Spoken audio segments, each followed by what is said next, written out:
Welcome to Advanced Data Analysis 1 with me, Erik Erhardt, Professor of Statistics at the University of New Mexico. In this video, I'll help get you started with Class 11 on the logarithmic transformation. So I've opened up the table of contents here, and we'll scroll down to the timetable, and I'll page down to Class 11 on the logarithm transformation. We have a separate RMD and data file here, so this is a separate assignment, separate from your project. So we'll need to download this markdown file and the data file to get started with this assignment. And before we, let's start RStudio. We'll come back to the data file in a moment. So let's open up, need to get the right folder here. Alright, we'll open up the markdown file and we will knit it to make sure that it knits correctly. Perfect. So we have a good starting point. I'm going to open this in browser. So here's the assignment. Let's read the rubric and then we will, I hope, walk you through the steps of this assignment. Make this a little bit bigger. Alright, so the rubric. Answer all the questions in this document, compile to HTML, print to PDF, and submit it to UNM Learn. Do not add this to your all RMD file. Alright, so step 1, read and plot the data. And so we're going to be looking at a scatter plot of two numeric variables. One is the average mercury level, and the second is alkalinity. And so we'll need to go over to the data file in a moment to understand what we're looking at. I do have code down here to get you started reading the data. Okay, in fact, we've got the structure of the dat.fish file is right here, and we've got average mercury and alkalinity as the two variables that we're interested in. Okay, and then the rest of the code is up to you. So I'll go back up to the top to the rubric. Step 2 is to describe the relationship that you see when we plot this data.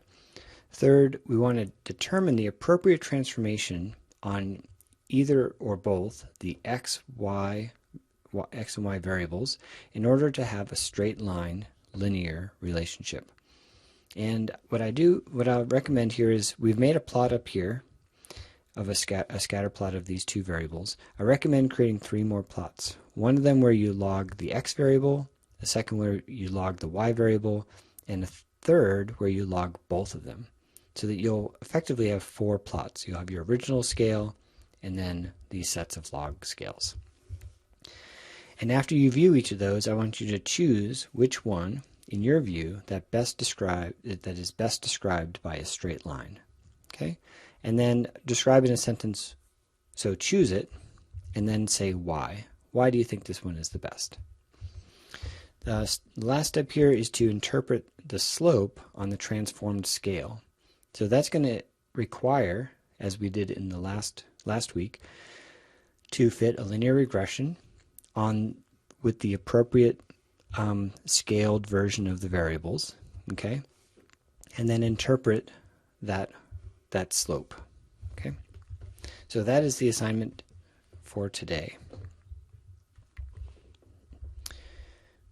I say add your answers under the appropriate subsections below and then submit those results. So I've got places for you to submit or to put in all of your responses. So you've already saved the data file from the website to your computer. We library tidyverse just because we're always using packages from there, such as ggplot. And we're going to start by reading this data set in. I'm using a base R read table function, but you could also use the function from the from the read R package, which I think is very similar, but it has an underscore here. And I have an option here of skip equals 25. That means it's going to ignore the first 25 lines of text. All right, so let's go back over to the website, and I'm going to hold Control and click to open the DAT file in its own tab. We're going to take a look at this file. Okay, so I'm zooming way out only to show you that the data starts down here. We have the column names here, and then we have the actual values. All right, let's zoom in a little bit and read some context of this data set so we know what we're looking at. I grabbed this data file from the Carnegie Mellon University Statistics Department. They have a library called the Data and Story Library, which is a useful place to get example data sets. And this data set is about mercury in bass. Right? Bass is a type of fish, and we want to understand, based on the lake that you're in and the other properties of that lake, what's the average mercury concentration in the muscle tissue of fish sampled from that lake. Okay, the two variables we're looking at are alkalinity and average mercury. And I'll let you take some time to read through this. The main thing is that we've got 53 lakes in Florida, and we're looking at these two variables. All right. So here I show you how to read this data set. The skip equals 25 means that the first 25 rows are not data.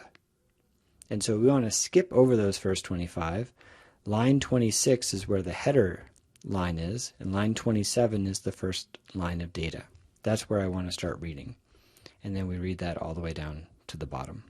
It looks like, well, there's not every, these are even out of order. Okay, well, it looks like 53 is the largest one. Is that the same number if I go up to the very top? 53. Okay, good. Descriptions match. I'm going to close this window, and we'll go back to RStudio, and we'll get started. So I'm going to help walk you through a bunch of the code here, or at least how I would approach it if I was in your position. So the rubric there's up top. Here's the first line of code where I've read the data set in, and I'm ready to make this plot.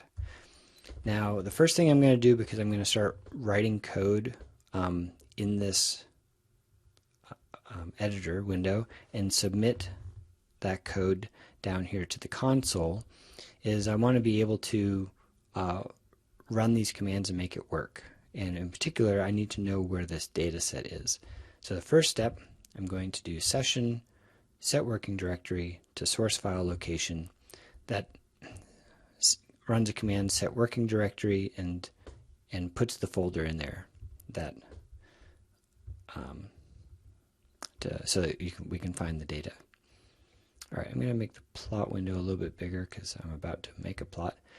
Now, okay, we're about to do a scatter plot. So how do I make a scatter plot?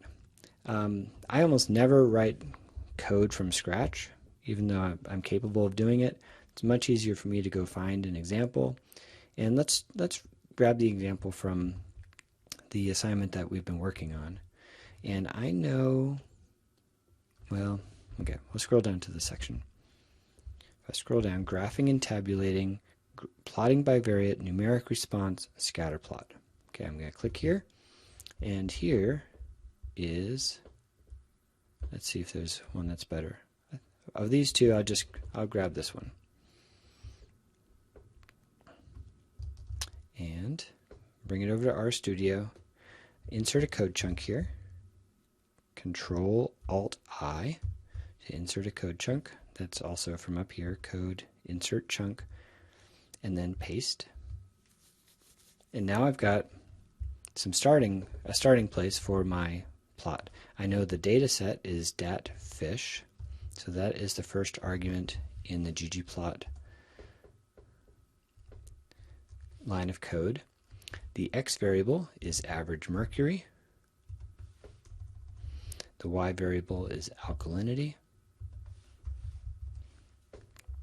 And I'm not going to worry about doing any jittering. I had geom point here commented out. That's handy. And let's make alpha a half. We'll see if we have many overlapping points. We might not. And we can just do a stat smooth method LM which will give us a straight line relationship. And I'm going to use a default color, so I'm going to remove that. Just let it be blue. A label, let's not worry too much about the X and Y. We definitely don't need a caption.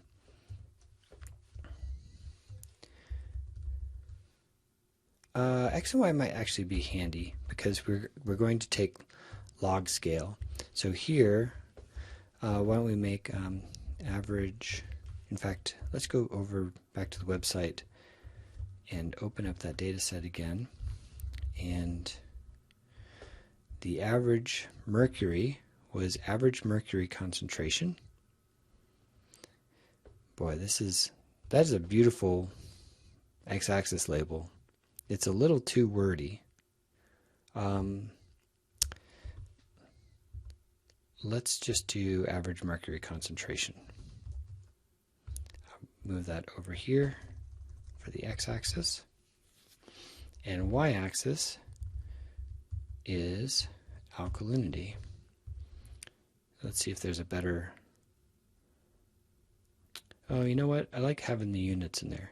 I'm going to put that in there too. So this was, I think, parts per million. Let's go over double check. Parts per million, and the other one was milligrams per liter. And title, since this is X and Y, I'm going to just say original scale. Okay, so we haven't taken the log transformation. All right, so let's scroll up a little bit. Let's load our data. Very good. In the bottom window, in the console, it read the data set in, and the structure of the data looks great. We've got 53 observations, and we have the variables that we need, and they're both numeric. Next, we just wrote a bunch of code. Let's see if it worked. All right, sometimes I feel like the fawns. I just want to like tap the... go to comb my hair and then not put my comb through it because it just worked the first time. This looks pretty nice. It's got well-labeled axes, and it says original scale on the top, and we've got the straight line relationship. In fact, one thing I might do, I think SE equals false. Oh, is it lowercase? I think it's lowercase. Testing my memory. Okay, I just was taking away the error, the gray bands. They're a little bit of a distraction right now. Okay, so now we just have the line on there. And we can see the data sort of come down steeply and then get a bit flat. There's two observations that are unusually high relative to the general pattern of the rest of the data. So we have our first plot. You know what? One more thing I'm going to do. Not really necessary, but I'm sort of thinking ahead because I know we're going to create these other plots. I'm going to call this plot P1 instead of just P. And then the other three, where I take the logarithm, I'm going to call those P2, P3, P4. And then I'll be able to combine them into a single plot, and I think you might like it. All right, so describe the relationship that you see. Well, okay, first off, did we make a nice step one for this? Read and plot the data. Perfect. Okay, we've even added the regression line as a reference for whether this data appears straight or not. Okay, so describe the relationship you see. Well, to me, the data, if you're familiar with exponential curves, this is sort of a e to the negative x, y equals e to the negative x relationship. So, but, you know, in layman's terms or sort of a simpler language, you could say the y variable decreases sharply with low values of x, but then flattens out with large values of x. Okay, that's not too bad. All right, so now transform the plot. And I've got a few comments here about how to do that.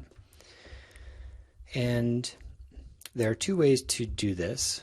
Do either but not both. One is to just transform the variables and plot those transformed variables. So we would actually be plotting on the x-axis in the bottom right corner the log transform of average mercury. Another way to do it is to plot the original variable on rescaled axes. And that's something you can do by forcing the scale of the axis to be on a logarithmic scale. In publications and sort of research, I will tend to use this because it labels the axis nicely. But today I think the most helpful one will be to actually transform the variables. And that's because if one of these becomes the plot that we want, we'll need to transform the variables anyway in order to fit the linear model and get the slope. So let's go up and create some transformed variables. We have started by reading the table, so let's add to this statement a mutate to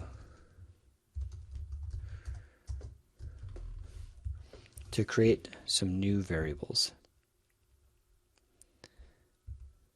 And whenever I want to use my other text editor off screen, it like starts messing up. All right. Excuse me for a moment.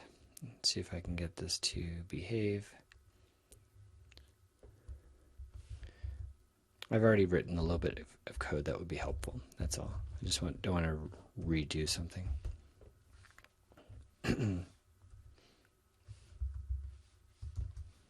All right, so we've got alkalinity, and here I'm doing the log base 10. It doesn't matter what base you use. In fact, I really love log base 2 because then every unit is a doubling. I find that to be a very easy way to interpret a log scale. Aha, and there is, this must be fairly recent, log 2 for a binary logarithm. So let's do that instead. Log 2 for both of those. So we're taking the original variables and making log 2. You know what? I'm going to put a log 2 right in there too. So log 2 alkalinity, and then we've got average mercury, log 2, and that's our new variable. Do I like to have in capital L's? I don't know. It's fine. In fact, you know what? I'm going to do this slightly differently. I think I prefer having it like that. That way it's alkalinity is the main variable, and this is the version that is on the log 2 scale. I think that way is a little more natural for me. All right, so I'm going to rerun this first line of code, and you can see in the structure of the data set we now have our two new variables down at the bottom. Okay. Now one thing to be concerned about is whether or not this is likely to work, the log scale, right? Logarithms are defined only on positive numbers, and it looks like all the y variables are above 0 and all of the x variables are above 0. Now they sort of have to be based on their units, but it's worth checking that out. It is possible that a measurement in, especially like parts per million or milligrams per liter, that these types of measurements could actually, you could measure a 0 or something so small that it's your measuring instrument can't distinguish it from 0. And so it is possible to have zeros in log 0, as we know is undefined, or in R it just defines it as negative infinity, which is not a number you can compute with. All right, so we've created some new variables. We've described the relationships we see. Now it's time to create some plots. So let's go back up to our first plot. Might as well start here. We're going to copy the plot that we like, and we'll paste it down here. And let's do some renumbering. Now, if we were doing a lot of these, I would show you a fancier way of capturing a bunch of plots, but I think this is just fine for today. Okay, here's the log2 version of the x variable. So I'm going to put that up front so it really stands out, just like that. And I'm going to say log2 of x. Let's take a look. Okay, we definitely have a different shape of a plot. I like that so far. Let's copy this, and we'll paste it again, and now we'll make plot 3.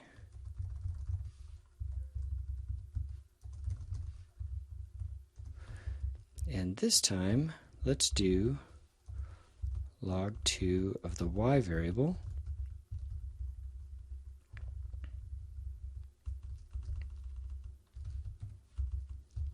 Okay, I'm going to highlight this and press Control Enter.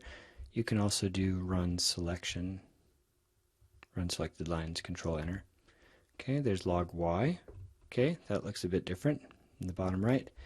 And then let's do our last plot where we take a log of both.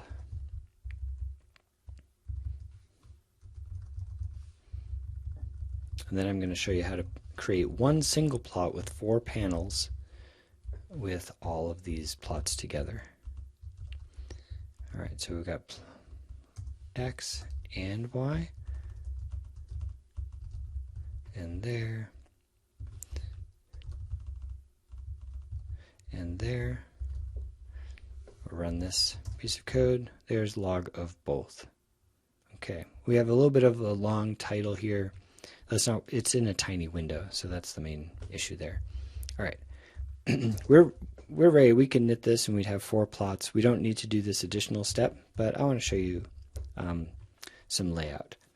So in the assignment for last year, I'm going to look for the word grid. There is I'm sure that I've done this at least once. There we go. Grid extra, grid arrange. Okay, so I'm going to grab this piece of code here. And I imagine at this point that you're pausing the video, going and copying, finding it yourself, copying and pasting. Okay, so here we have grid extra, and we're going to grid arrange the grobs, that's the graphical objects. They're going to P1, P2, P3, P4. And how many rows? Let's do 2 rows.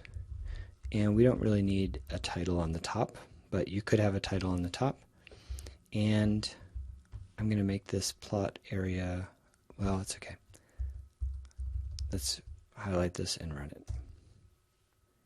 Oh, P1 isn't created. That's right, because I ran it when it was called P and then didn't rerun it after I renamed P to P1. All right. And then we do the grid arrange, and let's see if we get 4 plots. Look at that. I'm going to zoom in. Oh, beautiful. And we got lucky. All of the labels fit. Of course, that's on the screen. We need to make sure that our plotting area is big enough in our RStudio plot. Okay, so 2 more things to do, and then we'll knit this. Let's keep our plot up here. Okay, so whenever it does print of a plotting object, it actually creates the plot. But I just want the final plot. So I'm going to comment out the print P2, print P3, print P4, and I'm also going to set a code option here of the figure width and height. But let's see, I don't remember what that looks like. So I'm going to cheat for a moment off screen. Weird, why does it do that? My editor goes a bit crazy when I click around. Alright, I'm not going to worry about that. Let's go over to the website, click on these R Markdown file, and go away grid. Sorry, I was hesitating. Okay, I'm going to page down a little bit until we get the first code chunk right here. Figure height, figure width. Since we're putting 4 plots in a grid together, we're going to need a larger plot area. That's what I'm doing here. So let's do a figure height of, let's start with 8 and 8. That will give 4 inches square to each plot. And we've now done a lot of coding. We should make sure that this is going to run. So let's knit this and see what we get.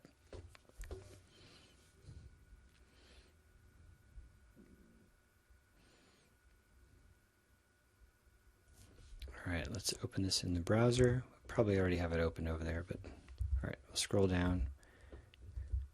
Tidyverse, read the data set in. There's our new mutate statement that's there. Here's our first plot. I'm going to zoom out a little bit. That looks very nice. And we'll scroll down to our plot, and we just get, I'm going to scroll out a little bit. Okay, that's pretty good. And this gives us all the info that we want in order to make some interpretation. So our original scale was in the top left, and we have log of x on the right, log of y in the bottom left. It still has a little bit of curve, maybe. Actually, it doesn't look too bad. And log doesn't look too bad either. There are a lot of relationships. I think the general term for this is allometric scaling.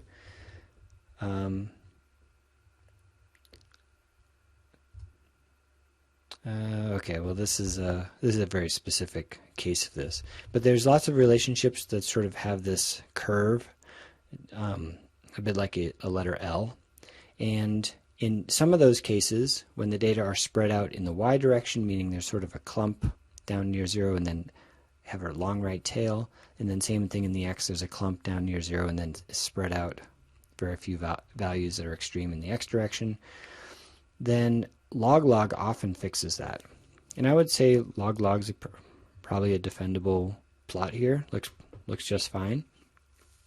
I think log x is a little bit too clumped. It does look better than this one in terms of being a straight line relationship, but it's not great. I would say there's some points that sort of look strange. Log y, sort of like in log y, the data, there's just a couple extreme observations, but for the most part it's not too bad.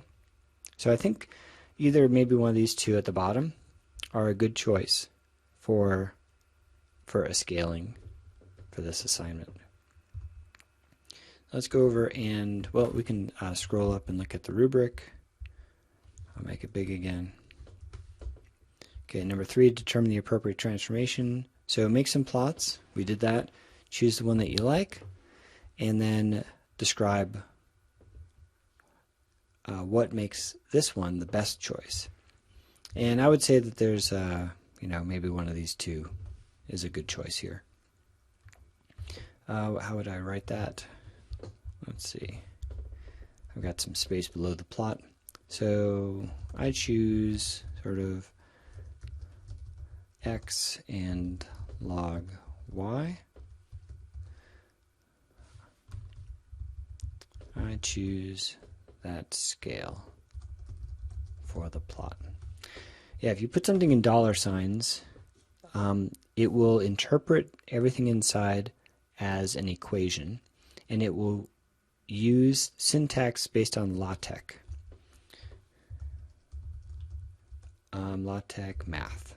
I don't know. So there's a lot of stuff on Overleaf, but I tend to prefer these wiki books. There's a few other good references for this. L-short is a file that's also good. But let's find some mathematical. Let's see, do we have some examples of equations? Just some basic stuff. Well, this one's not very good for just showing you how to do this.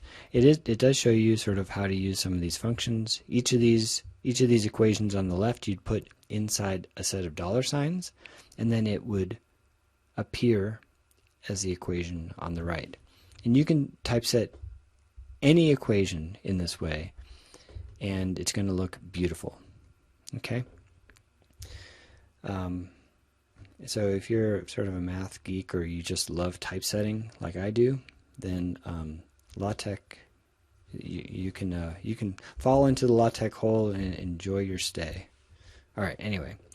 And if you happen in RStudio, if you hover on the equation with your cursor, it shows you what it's going to look like. In fact, log, I think, yeah, if you put a /log, it's going to upright log so that it doesn't make it look like log are each variables.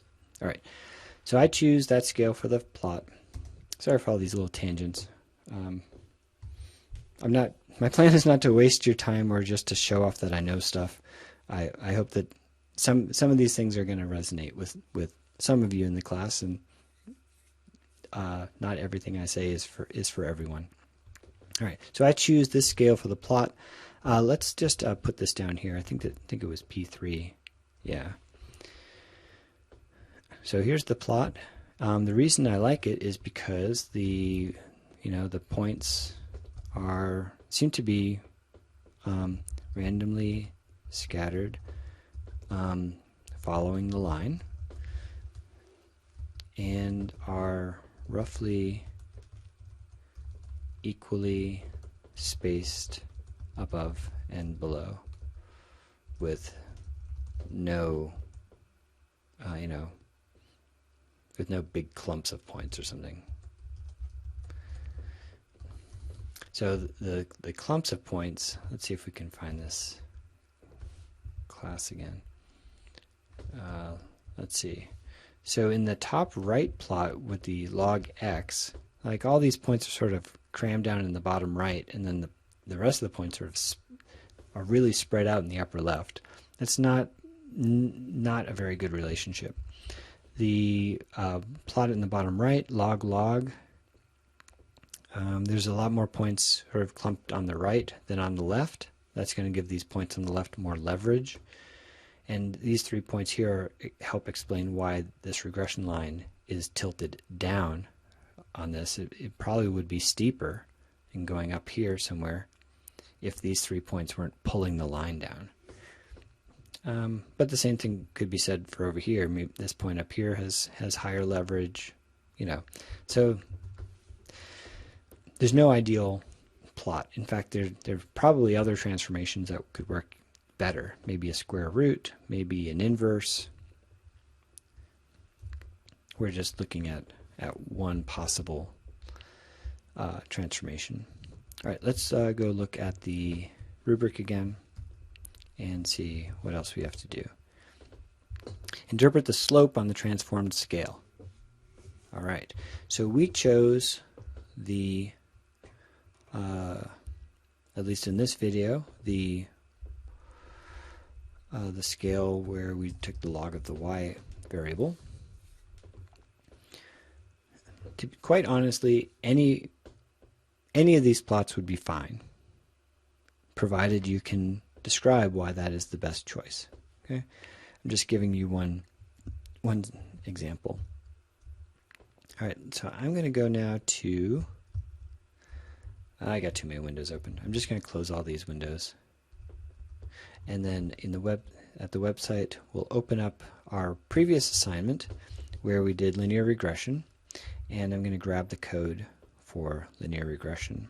That was under the statistical methods and simple linear regression, and we're going to fit linear regression. So I'm just going to jump right there, and this is the code that I want, the code with the LM parenthesis function. So let me grab this, go over to RStudio, and in my initial code chunk, I'm just going to put it up there after I've nah let's do it down here. Okay, Control Alt Insert, paste, and get the variables and data set. All those appear in a ggplot line, and actually it's the G3 or P3 plot, so we'll grab them from here. Okay, I copied that with a Control C. Sorry, I'm doing a lot of keystrokes that I'm not showing you. You can do a right click and copy, but I'm just Control C for copy. Then I come down here and I'm going to Control V for paste. You should learn all these keystrokes. And I'm cutting and pasting and moving these things around. The X variable goes on the right hand side of the tilde. The Y variable goes on the left hand side of the tilde. And now we have our linear regression. I'm going to call this, how about alkalinity or log alkalinity, so maybe AL, and then mercury. Okay, that's my linear model object, and oops, put it in here. All right, let's run this. We'll get some output, which is the model fit, and here is the slope. Right, so we've got these two numbers, the estimated intercept and the estimated slope with respect to mercury.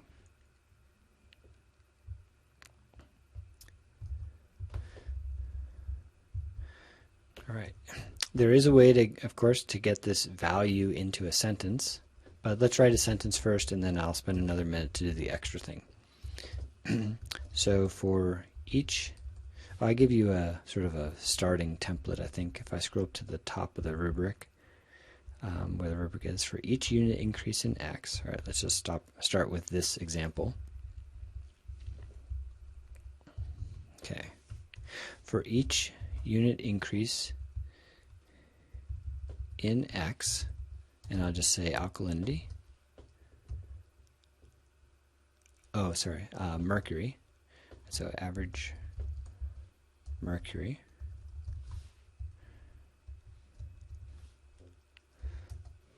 We expect, right? So the sentence I'm writing from memory is basically exactly what you read in chapter 8 of the lecture notes.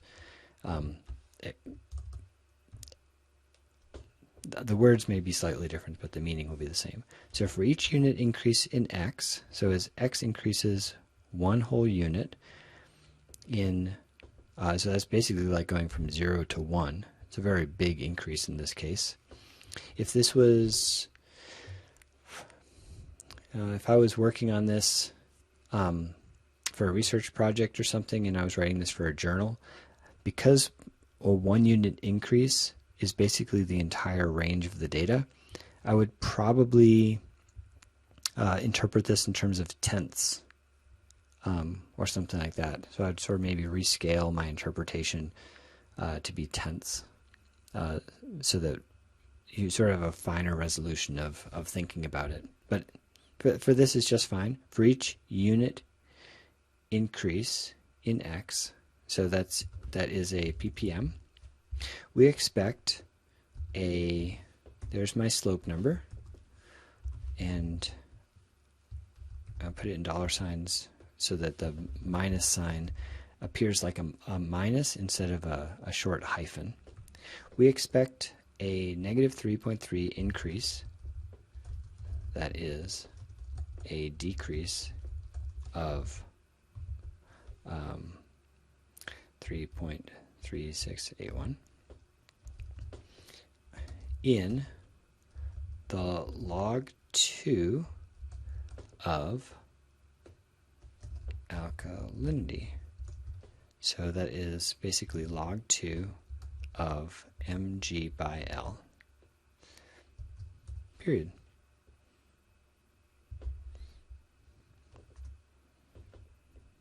Let's make sure that that satisfies the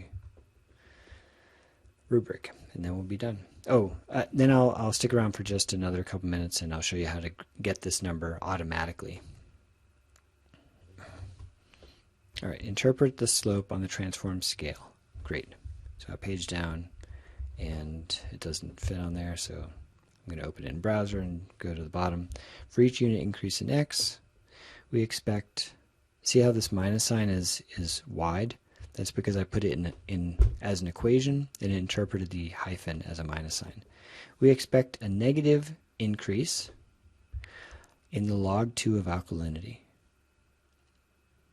Hold on, did I interpret that right? I guess so. It just feels backwards. Let me just double check that I did everything right. X is mercury, Y is alkalinity. So I think the goal in this assignment, by fitting it this way, is if you're catching bass from a river or from a lake in Florida, then you can get an estimate of the alkalinity of that lake by measuring the mercury level in your bass. And it turns out that taking the log of one of your variables helps with that relationship.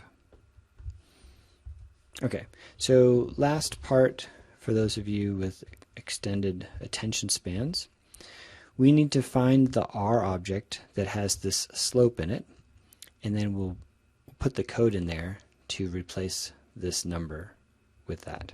So there's a couple ways to get it. This LM object has these coefficients in it. In fact, there's one function, COEF, that will give you the coefficients. And if we took the second value in that list of these two numbers, the second value is that mercury number. So that's one way. That's the easiest way right now. Let's do that. So I'm going to grab this code. I'm going to put it where this number was. I'm going to put two left tick marks. I'm going to put an R space and paste the code in there that creates it. With this, the single ticks on either side say that there's a code chunk here. The R says that we're going to interpret that code chunk using the R programming language. We put a space, and then you put the command there that will be interpreted, and then the output of that command will appear here as text. So let's knit this and see that it works. Though it's unfortunately it's not going to look any different if I got it right. So we should sort of convince ourselves. Let's go over to the browser and refresh. Control either F5 or Control F5 or Control R or refresh. Oh, well, we did get something different. It gave us a lot more decimal places. Okay, something I usually do because really 3 decimal places is as much as a human mind can contend with. Significance 3. So I'm going to take the output of the coefficient number, and then I'm going to only display 3 significant digits. And then I'm not going to worry about the parenthetical. I've taught you enough for this video. All right, we'll finish this up, and we'll go back over here, refresh the window, and now we've got 3.37. Okay, that concludes this assignment. I hope you have a good time with it. I think the log transforms are super helpful. Oh, you know what? Oh, I shouldn't really do anything more.